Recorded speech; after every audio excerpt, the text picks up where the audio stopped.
Hey now everybody, welcome to Englet.org. This is Professor Island, and today we're talking about Machismo and Marianismo.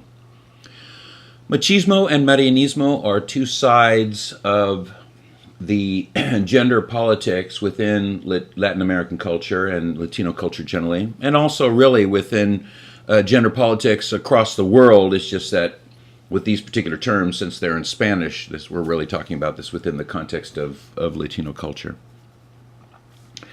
The beginning point is the machismo part, which establishes kind of the rules for men and by default also the rules for women. So we'll start with that. Machismo essentially is rooted in the understanding that a man out in the world and certainly even at home has particular obligations, and as part of that there are certain ideals that he must adhere to in order to fulfill his role as a man. And a lot of these include things like honor and physical strength, but also kind of an intellectual strength, like a pride, for example, pride in his general culture, pride in his specific culture, pride in his religion, pride in his country, pride in his state, his city, even the region within the city, pride in his affiliations. And the idea is that there's a fierceness in that stance in which you are standing up for those kinds of things, and you're very quick to retaliate against someone who might disrespect that. You also have certain loyalty again to those various factions, but a fierceness of that loyalty, and of course a loyalty to your own family within given constraints. And as part of this, of course, is rooted in some elements of Catholicism, of the idea that one has loyalty to their religion, one has loyalty to God, one has loyalty to the roles defined by culture, and of course culture is often defined by religion and vice versa, and we certainly see that within that aspect. We also see this kind of rooted in not only the Spanish Catholic European aspect of Latino culture, but also the indigenous population culture, and this is where you see these images of this Aztec warrior, this strong person, the strong male figure, who is associated with a certain fierceness, a certain pride, a certain stoicism. See here, he's pushed that sword right into his leg there, and not a flinch. This person is ready to go out into the world, fierce and loyal, virile, and ready to take on the world. And certainly in that virility thing, the virility thing is not just having children; it's having male children, and this idea that you are able to spread your seed and spread yourself and spread your forebears, your previous family throughout the world in a positive, powerful way. We see a lot of this element in Latino culture, not only in certain things like fierceness for, fierce loyalty for a football team or a basketball team or something like that, and for your family and the such, but also within the context of the elements, even within side cultures like gang culture or super religious culture, we see a certain loyalty to that kind of aspect of that.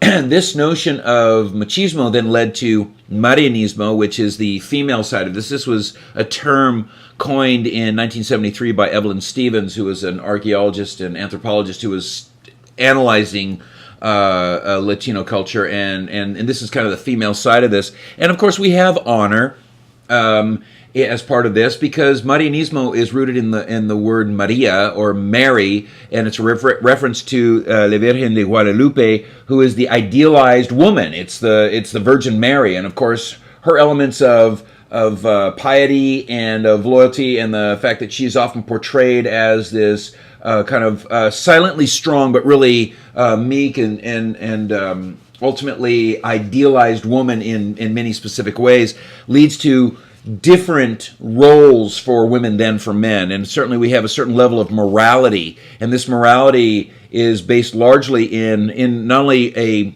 an unmarried woman being virginal and being pious in that particular way, but also loyalty to her husband once she is married. We also have the ideas of obedience and loyalty within that marriage, and obedience and loyalty to the church, obedience and loyalty to her parents, obedience and loyalty to culture at large, and of course the notion of motherhood. And the idea being that she is a an idealized woman if she not only has children within the confines of marriage, but also she has male children to serve her husband's family and her husband's loyalty. By the way, one of the things of Latino culture that would be different from other cultures that carry some of these same ideas is that in Latino culture, of course, when one is baptized and one is given their name, they're given both the mother's and the father's name, and while they will usually identify themselves generally and in various ways with the father's name, the mother's name is part of that name, and so you have a bit of loyalty from both sides coming into those children and kind of moving things forward. We also have obviously the notion that from a religious standpoint, the woman in this particular context is seen as more moral, she's more divine, she's more spiritual than the male side, and often is allowed more emotion. As you know, we have this character here as this kind of stoic figure who's out in the world trying to take care of business, and the woman is allowed more emotion and more context. And certainly we see this not only within the Catholic construct of how women are in the Catholic Church, women are in a lesser role than men in the entire hierarchy.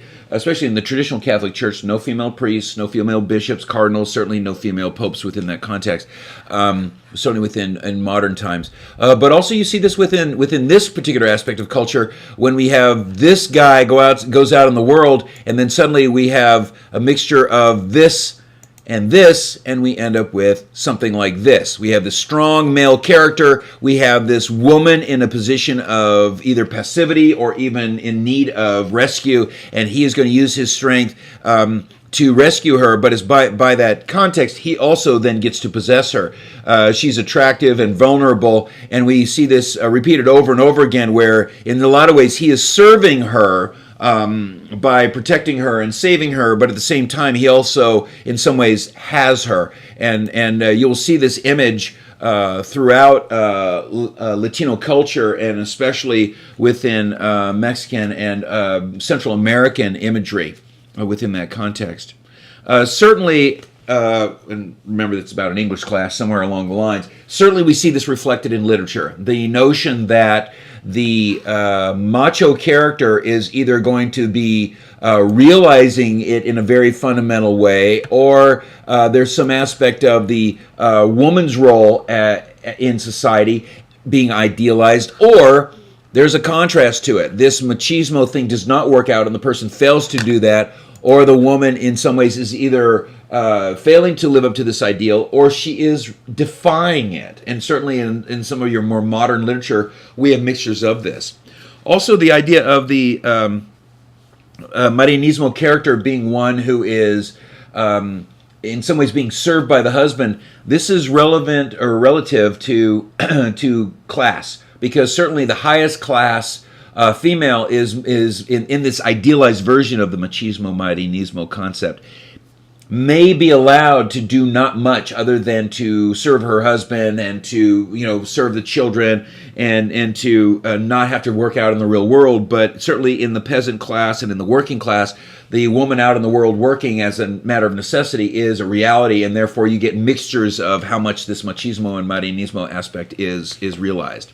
And then of course finally, when you deal with sexuality, when you deal with not only modern sexual mores within various cultures and the realities of dating and things like that, but also when you get into gender politics, especially homosexuality, bisexuality, transgenderism, and how that fits. Certainly within some aspects of Latino culture, a homosexual male is not defined as to whether or not he engages in sexual behavior with another man. It has to do with his role in that engagement. And if he basically, to put it delicately, is in the female position in this particular environment, he is considered gay. And if he is not in the female position, if he's more in the male position and does not take on that female position, if he is not the receiver or the servicer per se, he may not be seen as homosexual. And in other cultures they may question this, but that's kind of the reality of that. And we also see that, by the way, in both gang and prison culture.